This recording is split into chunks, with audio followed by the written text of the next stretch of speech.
तो आदाब, नमस्कार, गुड इवनिंग, सत श्री अकाल। एक बार फिर आप तमाम लोगों का स्वागत है क्राइम तक की कहानी के इस एपिसोड में। उम्मीद है पूरी फैमिली अच्छी होगी। मुझे याद है जहाँ तक इस कहानी के एपिसोड में कुछ कहानियाँ मैंने आपको बैंक रॉबरी की सुनाई है, देश की भी दुनिया की भी, जो बड़ी बैंक रॉबरी हुई या बहुत ही सनसनीखेज तरीके से हुई। आज की जो कहानी है, शायद अगर मैं गलत नहीं हूँ तो हिंदुस्तान की अब तक की सबसे बड़ी बैंक रॉबरी की कहानी है। लेकिन ये बैंक रॉबरी जिस तरीके से हुई, बात सिर्फ वहाँ तक नहीं है। इस पूरी बैंक रॉबरी में किस तरीके से एक पूरी पुलिस टीम इन्वेस्टिगेट करती है, कैसे बैंक रॉबर्स पुलिस को उलझाते हैं, कहाँ कहाँ दौड़ाते हैं, किस किस तरीके से पुलिस को गुमराह करते हैं। पुलिस गुमराह हो भी जाती है, फिर बाद में उन्हें अचानक गलतियों का एहसास होता है, और फिर कैसे कैसे आखिरकार पुलिस उन बैंक रॉबर्स तक पहुँचती है। ये पूरी कहानी उसी के इर्द गिर्द है। एक हैरत अंगेज़ बैंक रॉबरी की कहानी है। जो बैंक रॉबरी के लिए जिस तरीके की प्लानिंग की गई वो अपने आप में भी बेहद हैरत अंगेज़ थी। और सबसे बड़ी बात ये थी कि इस पूरी बैंक रॉबरी की जो प्लानिंग है वो एक फिल्म के ज़रिए आइडिया आया। जिन लोगों को बैंक लूटना था, 4 लोग थे सिर्फ, और वो चारों पैसे कमाना चाहते थे कम वक्त में। इसके लिए कोई गलत रास्ता ही चुना जाना था, तो वो तमाम आइडियाज़ सोच रहे थे कैसे पैसे कमाने हैं, कहाँ से आएंगे, किस तरीके से आएंगे। लेकिन ईमानदारी से कमाए हुए पैसे बहुत जल्दी नहीं मिलते हैं, तो उन्हें पता था। इसीलिए उन्होंने कहा कि उस रास्ते से पैसे कमाएंगे जो कानून के ख़िलाफ़ हो। तो आइडियाज़ बहुत आ रहे थे, लेकिन वो खुद ही गिराते जा रहे थे कि इसमें रिस्क है, इसमें कामयाबी मिलेगी कि नहीं मिलेगी, इसमें कम पैसे हाथ आएंगे, इसमें ज़्यादा आएंगे। धीरे धीरे उनके दिमाग में ये सारी चीज़ें चल ही रही थी कि तभी एक फ़िल्म रिलीज़ होती है जिसका नाम था धूम। धूम के बाद उसकी कई और सीरीज़ भी आई और मैंने भी देखी सारी फिल्में, अच्छी फिल्म थी। तो जो पहली फिल्म धूम आई, उस फिल्म को देखकर इन चारों के दिमाग में पहली बार एक पुख्ता आइडिया आया कि उन्हें करना क्या है। और वो आइडिया था एक बैंक लूटने का, क्योंकि इस फिल्म में देखने के बाद उन्हें लगा कि उनका ये आइडिया कामयाब हो सकता है। तो पहली बार धूम फिल्म ने इन चारों को एक आइडिया दिया। इसके बाद अब उस आइडिया पे अमल करने के लिए उन्होंने तमाम बैंक की रैकी करनी शुरू की। कहाँ पे कितना पहरा है, कहाँ कितने पैसे होते हैं, कितने लेन देन है, कहाँ पे जोखिम कम है। ये सिलसिला भी लंबा चला और आखिरकार इन लोगों ने केरल के मल्लापुरम ज़िले के एक बैंक को चुना रॉबरी के लिए। और क्यों चुना, ये भी कहानी इंटरेस्टिंग है। इन्होंने कई सारे बैंक देखे, कई जगह पे सिक्योरिटी कम थी, उन्हें लगा आसानी से काम हो जाएगा। कई जगह पे बैंक ऐसे थे जहाँ पे भीड़ भाड़ कम थी, मतलब थोड़ा सा सन्नाटा था आसपास, वहाँ लगा यहाँ भी काम हो जाएगा। लेकिन फिर आखिर में जिस बैंक को इन्होंने चुना, वहाँ पे रिस्क ज़्यादा था, क्योंकि बैंक आबादी के बीच में, चारों तरफ लोग, और ऐसे में बैंक को लूटना बड़ा रिस्की काम। लेकिन फिर भी उन्होंने उस बैंक को चुना। उसकी सिर्फ एक वजह थी, और वो वजह ये थी कि ये बैंक जिस इमारत में, जिस बिल्डिंग में, उसकी दूसरी मंजिल पर ये बैंक था, 2nd फ्लोर पे। और बस इसी चीज़ ने उन्हें ये यकीन दिला दिया कि यही बैंक सबसे सेफ़ है लूटने के लिए। क्यों, इसकी भी कहानी है। जब उन्होंने इस बैंक की रैकी की और सब कुछ पता किया, तो पता चला कि इस इमारत में, जिसमें बैंक 2nd फ्लोर पे है, उस पर ग्राउंड फ्लोर पे एक रेस्तरां चलता है। और ये रेस्तरां के लिए एक कायदे से वहाँ पे एक बोर्ड लगा दिया गया था, टू लेट, किराया खाली था वो, कि अगर कोई चाहे तो। पहले उसमें रेस्तरां था, जो रेस्तरां चला रहा था वो छोड़कर चला गया, तो अब ओनर किसी और दूसरे इसकी तलाश में था कि कोई और आया और रेस्तरां चलाए। तो नीचे उन्होंने जब बोर्ड देखा, उस बोर्ड को देखने के बाद फिर उन्होंने तय कर लिया कि अगर किसी बैंक को लूटना है तो सिर्फ लूटना इसी को ही है। यहाँ से साजिश की बुनियाद शुरू होती है। ये बैंक साउथ मालाबार ग्रामीण बैंक था, मल्लापुरम ज़िले में, केरल की। और तब तक किसी को एहसास तक नहीं था कि आगे चल के ये हिंदुस्तान में अपना एक रिकॉर्ड होगा इसका, इसलिए कि इससे बड़ी बैंक रॉबरी का रिकॉर्ड और किसी बैंक के नाम नहीं था। इससे पहले जो बैंक रॉबरी सबसे बड़ी हिंदुस्तान में हुई, वो लुधियाना के पंजाब नेशनल बैंक में 1987 में, जब वहाँ से करीब 5 करोड़ 70 लाख रुपए लूटे गए थे। और उसमें खालिस्तान कमांडो फोर्स और उसके कुछ से जुड़े हुए लोगों का हाथ था। वो कहानी फिर कभी सुनाऊंगा। उस बैंक में भी कैसे वो ट्रक लेकर आए थे बैंक लूटने के लिए और लूट कर चले गए थे बिना किसी खून खराबे के। तो उसका भी रिकॉर्ड टूटने जा रहा था और इस बात का किसी को एहसास नहीं था केरल में। खैर, साउथ मालाबार ग्रामीण बैंक की शाखा जो सेकंड फ्लोर पे है, इसको लूटने की प्लानिंग शुरू होती है। ये चारों, जिनमें से एक हस्बैंड वाइफ भी थे, मतलब एक महिला थी, उस बैंक के ग्राउंड फ्लोर के ओनर से बात करते हैं जो पहले रेस्टोरेंट हुआ करता था, और वो कहते हैं कि वो ये रेस्टोरेंट चलाएंगे। 50,000 रुपीज़ एडवांस देते हैं। इसके बाद वो कोई काम नहीं करते कुछ दिन तक, बस जाते हैं, देखते हैं, बैंक के ऊपर जाते हैं, उसको देखते हैं। थोड़ी देर के बाद या थोड़े दिन के बाद उन्हें एहसास हो जाता है कि बैंक का स्ट्रॉन्ग रूम किधर है, यानी जहाँ पे पैसे, जहाँ पे गोल्ड, सारी चीज़ें रखी जाती हैं, वो कहाँ पे है। उस स्ट्रॉन्ग रूम का एग्जैक्ट उनको लोकेशन पता चल जाता है। याद रखिए कि बैंक सेकंड फ्लोर पे है और इन्होंने ग्राउंड फ्लोर किराए पे ले लिया है रेस्टोरेंट के लिए। अब इसके बाद लोगों को शक ना हो, क्योंकि ये ऐसा कहीं हुआ जिसमें सुरंग खोदी गई, बाकी चीज़ें हुई, कि इन्होंने नीचे लिया, कुछ गड़बड़ तो नहीं कर सकते। तो लोगों का ध्यान हटाने के लिए और यकीन दिलाने के लिए फिर ये अपने साजिश की अगली चरण की शुरुआत करते हैं।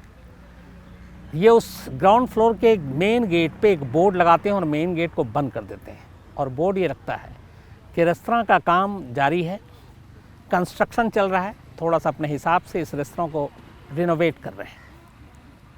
अब लोगों को पता चल गया, चलो, और उन्होंने बाकायदा डेट भी डाला, 8 जनवरी 2008 को इस रेस्तरां की ओपनिंग होगी, बाकायदा बोर्ड पे ये भी लिखा। और ये रेस्तरां इन्होंने लिया करीब नवंबर 2007 में, और 8 जनवरी 2008 को इनको रेस्तरां का ओपनिंग का डेट भी इन्होंने बोर्ड पे लिख दिया। उसके बाद कंस्ट्रक्शन, तोड़फोड़ का काम शुरू हो गया। यकीन दिलाने के लिए बाकायदा रेस्तरां के लिए जितने भी कुर्सी, टेबल, चेयर, फर्नीचर, वो सब भी मंगा लिया अपने पैसे पे खर्च करके, और वो सामान आता और ग्राउंड फ्लोर पे रखा जाता। ओनर को भी लगा कि हाँ, ये लोग रेस्तरां खोल रहे हैं। अड़ोस पड़ोस के लोगों को, बैंक के स्टाफ को, आप ऊपर नीचे जाते आते, उन्हें भी लगा कि हाँ, चलो, रेस्तरां का काम चल रहा है, जल्दी खुलेगा, उन्हें भी दूर नहीं जाना पड़ेगा, यहीं चाय, कॉफ़ी, बाकी चीज़ें मिल जाएंगी। तो हर तरफ से लोगों को भरोसे मिला, यकीन दिलाया कि इस ग्राउंड फ्लोर पर रेस्तरां का काम तेज़ी से चल रहा है। इसके बाद जब लोगों का भरोसा कायम हो गया, फिर उन्होंने असली काम शुरू किया। काम ये था कि मेन दरवाज़ा बंद, अंदर में ठुकाई पिटाई चलती रहती थी, काम की आवाज़ आती थी कि तोड़ फोड़ हो रहा है। और इसी दौरान इन लोगों ने पहले ही बैंक के सेकंड फ्लोर के स्ट्रॉन्ग रूम का लोकेशन पता कर लिया था, और ग्राउंड फ्लोर से वो लोकेशन किधर था ये भी उनको मालूम था। इसके बाद धीरे धीरे इन्होंने उस स्ट्रॉन्ग रूम तक जाने के लिए खुदाई का काम शुरू किया, छत के ज़रिए। काम मुश्किल था, लेकिन प्लानिंग पूरी थी। इन्होंने ये भी तय किया कि ये खुदाई जब होगी और आखिरी बार जब ये होल बनेगा और वहाँ तक पहुँचेंगे, तो वो कौन सी तारीख होगी, ताकि ऐसा ना हो कि वक्त से पहले, या टाइम क्या होगा बैंक बंद होने के बाद, किसी को एहसास तक ना हो।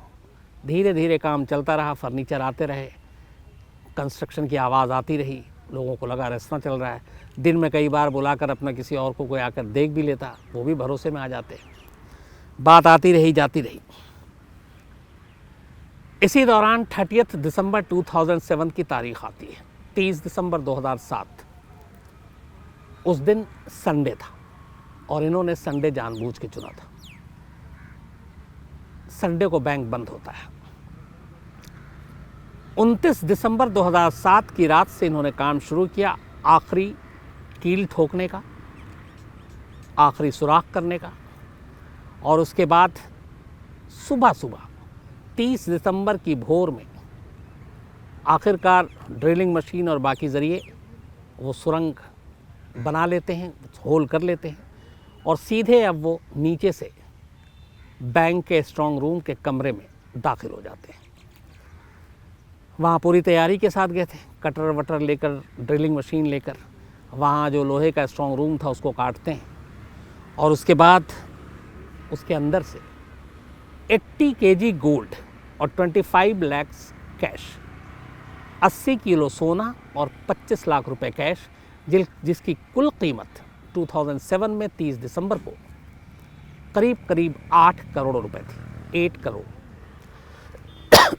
ये सारा पैसा, सारा सोना स्ट्रांग रूम से ये नीचे की तरफ लाते हैं। नीचे लाने के बाद इकट्ठा करते हैं और सुबह सुबह ही उस इमारत को खाली कर देते हैं और सारा सामान लेके वहाँ से गायब हो जाते हैं।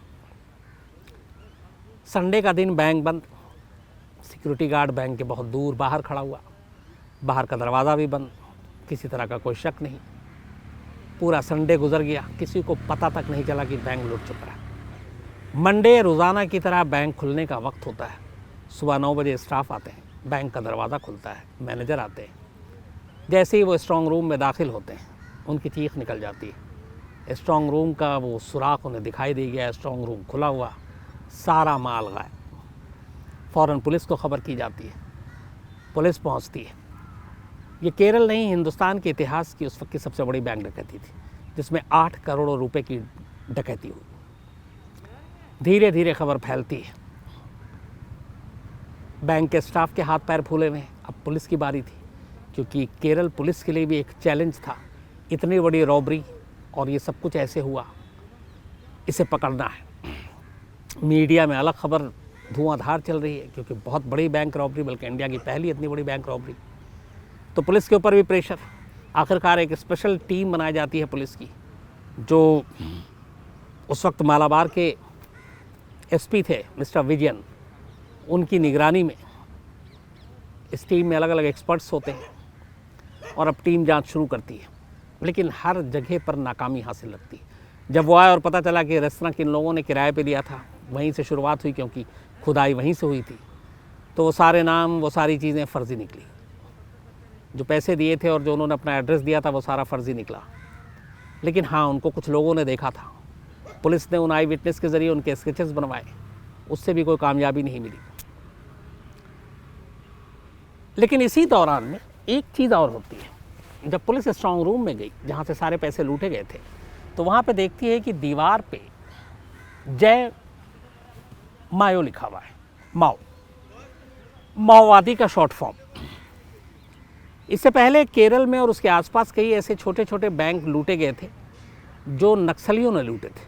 और ये नक्सलियों का एक रहा है कई स्टेट में, हथियार के लिए या बाकी चीज़ों के लिए, अगर उनके इलाके में कोई बैंक है, एटीएम है, तो वो लूट लेते हैं। तो बाकायदा उस दीवार पे भी जय माओ लिखा हुआ था।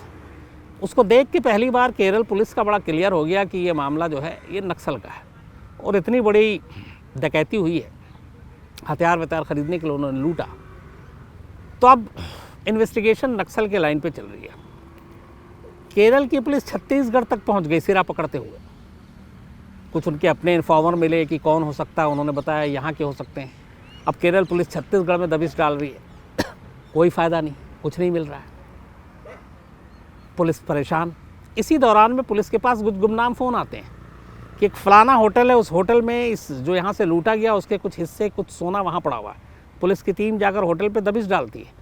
एक रूम से सचमुच 1 किलो सोना मिलता है, और वो वही सोना था 1 किलो जो उस बैंक से लूटा गया था। फ़ोन करने वाला बताता है कि इस रूम में एक नक्सल ठहरा हुआ है और ये उस बैंक डकैती में शामिल था।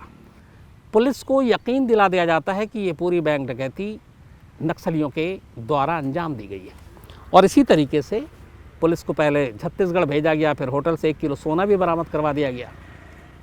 लेकिन फिर पुलिस को लगता है कि नहीं, ये नक्सल का काम नहीं है, बल्कि पुलिस की जांच को भटकाने के लिए जो असली बैंक रॉबर हैं वो ये सारा खेल कर रहे हैं। फिर पुलिस वापस बेसिक पे आती है। पुलिस ने उस जगह से कुछ चीज़ें बरामद की थी। अब उनके ज़रिए पुलिस रॉबर तक पहुंचने की कोशिश करती है,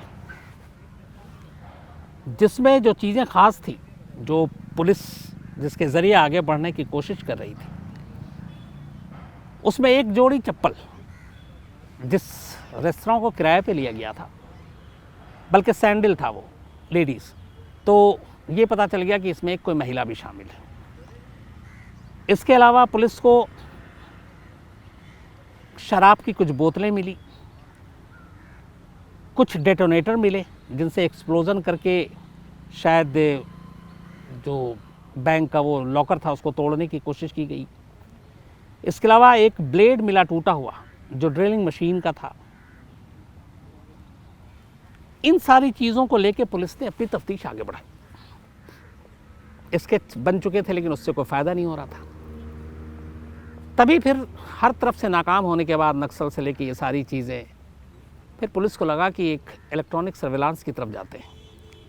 उन्होंने साउथ मालाबार में जहाँ पे ये बैंक है उसके नियरेस्ट टावर के जितने भी उससे कनेक्टेड फ़ोन थे उनको खंगालने का फ़ैसला किया, ख़ासतौर पर 30 दिसंबर की रात और 31 दिसंबर की सुबह तक जब ये बैंक रॉबरी हुई। पता चला कि इस साउथ मालाबार बैंक के इर्द गिर्द उस टावर से कुल 25 लाख लोगों के फ़ोन कनेक्टेड है, 25 लाख। अब ये सुनते ही पुलिस का चकराना भी लाजमी है, क्योंकि एक दो नंबर ढूंढने के लिए अब 25 लाख नंबरों को खंगालना है।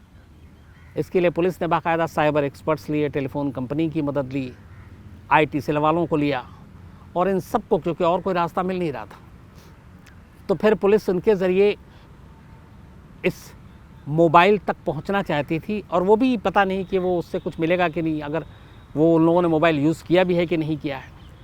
लेकिन फिर भी और कोई रास्ता था नहीं, हर तरफ से हाथ खाली थे।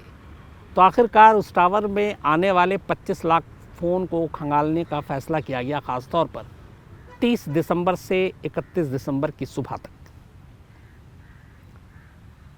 काफ़ी वक्त लगा। आखिरकार पुलिस ने उसमें से कुछ फ़ोन को ज़ीरो इन किया, उन तक गई, उसमें से भी कोई कामयाबी नहीं मिली। करते करते करते उन 25 लाख फ़ोन में से 24,99,999 फ़ोन पुलिस ने चेक कर लिए और सारे सही निकले, एक फ़ोन छोड़कर। वो एक सीक्रेट नंबर था और वो नंबर का लोकेशन सिर्फ वहीं पे था, और उस नंबर के बारे में उसके ओनर और उसका कोई जानकारी नहीं मिल रहा था। उस इलाके में कहीं पे वो था ही नहीं। तो अब ये नंबर डाउटफुल हो गया। पुलिस ने इस नंबर को सर्विलांस पे लगाया। सर्विलांस पे लगाने के बाद पता चला कि ये नंबर कोझिकोड में रहने वाले एक जोसेफ नाम के शख्स का है। ये पहली कामयाबी थी पुलिस के पास। पुलिस की टीम इस नंबर के सहारे उस मकान तक, उस एड्रेस तक पहुंचती है और वहाँ पे जोसेफ मिल जाता है, और जोसेफ के ज़रिए बाकी 3 और लोग मिलते हैं। इसके बाद उन तीनों से पूछताछ होती है। थोड़ी ही देर में तीनों टूट जाते हैं और इस बैंक डकैती में शामिल होने की बात कबूल कर लेते हैं। उनकी निशानदेही पे पुलिस लूटे गए सोने को भी बरामद कर लेती, लेकिन बहुत सारा सोना, बहुत सारे किलो सोना गायब थे। क्योंकि जब ये हाथ आए, जब ये पकड़े गए, तो लगभग 2 महीने बीतने को थे। बैंक रॉबरी के 56 डेज़ बाद, 56 दिनों बाद ये चारों गुनहगार पुलिस के हाथ में थे। इस दौरान इन्होंने खूब अय्याशी की, खूब पैसे खर्च किए, दोनों हाथों से लुटाए, खूब सोना बेचा।